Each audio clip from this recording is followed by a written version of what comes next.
अगर आपको या आपके फ्रेंड या आपके किसी फैमिली मेंबर को थोरैसिक सर्जरी एडवाइस की गई है तो आपके दिमाग में ये क्वेश्चन होगा कि ये सर्जरी कैसे कराई जाए। थोरैसिक सर्जरी, चेस्ट सर्जरी या लंग सर्जरी 3 कॉमन टेक्निक से करी जाती है। जो ट्रेडिशनल टेक्निक है वो होती है ओपन सर्जरी और 2 मिनिमली इन्वेजिव टेक्निक्स होती हैं, वैट्स एंड रोबोटिक सर्जरी। पहले हम बात करेंगे ट्रेडिशनल यानी ओपन थोरैसिक सर्जरी की। जब थोरैसिक सर्जरी दुनिया में पहली बार करी गई तो वो इसी तरीके से करी जाती थी और आज से ऑलमोस्ट 10-15 साल पहले तक सिर्फ यही सर्जरी करी जाती थी। ओपन सर्जरी में एक चेस्ट पर बड़ा सा कट लगता है आगे से लेके पीछे तक, यानी आपकी स्पाइन से लेके फ्रंट की चेस्ट बोन तक, स्टर्नम तक एक बड़ा कट लगता है। इसके नीचे की मसल्स को डिवाइड किया जाता है, फिर रिब्स पर पहुंचते हैं, रिब्स के बीच में जाके रिब्स को स्प्रेड किया जाता है, तब डॉक्टर या सर्जन अपने हाथ अंदर डालकर वो सर्जरी को कंप्लीट कर सकते हैं। ओपन सर्जरी या ओपन थोरैकोटमी आज भी एक गोल्ड स्टैंडर्ड तरीका है कई सेंटर्स पर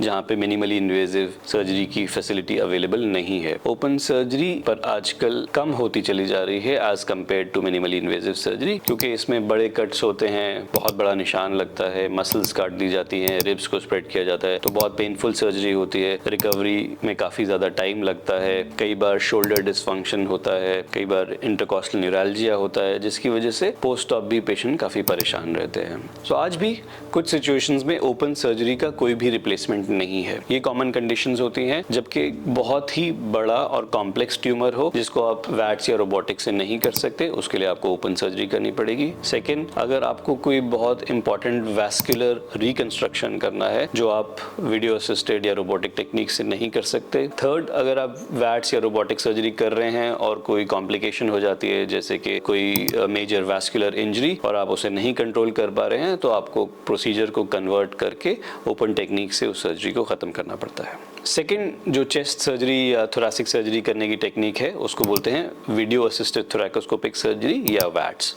video assisted thoracoscopic surgery similar है लैप्रोस्कोपी के लिए। शायद आपने बहुत कॉमनली सुना होगा लैप्रोस्कोपिक सर्जरी के बारे में। गॉल ब्लैडर, हर्निया, अपेंडिक्स के लिए काफ़ी कॉमनली यूज़ की जाती है। तो पेट में जो सर्जरी मिनिमली इन्वेजिव तरीके से करते हैं उसको लैप्रोस्कोपी बोलते हैं। सिमिलरली अगर हम वही मिनिमली इन्वेजिव सर्जरी या की होल सर्जरी चेस्ट में करें तो उसको हम थोरैकोस्कोपी बोलते हैं या video assisted thoracoscopic surgery. Video assisted thoracoscopic surgery से ऑलमोस्ट जो सर्जरीज हम ओपन टेक्निक से कर सकते थे ऑलमोस्ट सब कर सकते हैं एक्सेप्ट फॉर द एक्सेप्शंस जो मैंने आपको पहले बताया। एक बहुत अच्छी टेक्निक है जिसमें हम एक कैमरा चेस्ट के अंदर डालते हैं, कुछ सोफिस्टिकेटेड इंस्ट्रूमेंट्स उसके साथ में डालते हैं और यूजुअली 1, 2 या 3 छोटे से कट से साइड से ये सर्जरी को कंप्लीट कर सकते हैं। इसमें बहुत छोटे कट्स होते हैं, किसी मसल को नहीं काटा जाता, बोन्स को स्प्रेड नहीं किया जाता, तो इससे रिकवरी बहुत ही स्मूथ और फास्ट होती है। पेशेंट को पेन बहुत कम होता है, ब्लड लॉस काफ़ी कम होता है, कॉस्मेटिकली ये सर्जरी बहुत अच्छी होती है और रिकवरी भी बहुत फास्ट होती है।